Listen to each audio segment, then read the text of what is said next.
Hello বন্ধুরা, তোমরা যারা পিএসসি পরীক্ষা দিয়েছিলে কিছুদিন আগে, সেই সম্পর্কে একটা আপডেট নিয়ে এসেছি আমরা।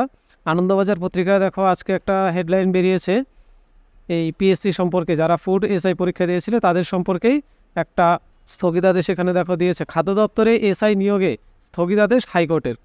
প্রশ্ন ফাঁস নিয়ে তদন্ত ভার পেল সিআইডি।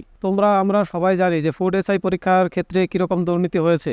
কেউ একজন পরীক্ষা দিতে গেছে, তারা পরীক্ষা শুরু হওয়ার আগেই অনেকে প্রশ্নপত্র পেয়ে গেছিল এবং কেউ হাতে লিখে, কেউ বা চিরকুটে লিখে মোবাইল নিয়ে পরীক্ষার ভেতরে প্রবেশ করেছে, পরীক্ষা হলের ভেতরে প্রবেশ করেছে এবং তারা সেক্ষেত্রে কোনো সিকিউরিটি, রাজ্য সরকার তেমন কোনো সিকিউরিটি রাখেনি, তেমন কোনো চেকিং ছিল না।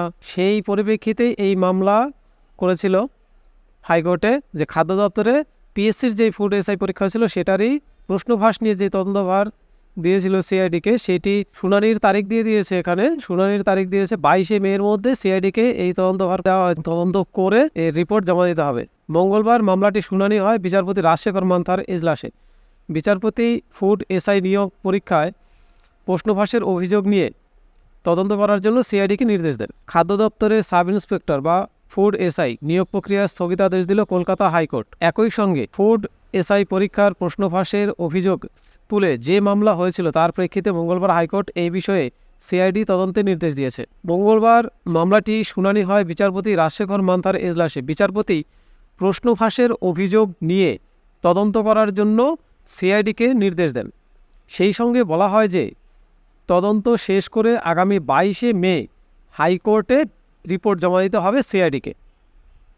তাহলে তোমরা বুঝতেই পারছো, এ একটা ডেট দিয়ে দিয়েছে হাইকোর্ট থেকে যে 22শে মের মধ্যে এর টোটাল রিপোর্ট তদন্ত করে হাইকোর্টের কাছে জমা দিতে হবে। তারপর সেটা নির্ধারিত হবে এই পরীক্ষা কি রি এক্সাম হবে না টোটালটাই বাতিল করে দেবে।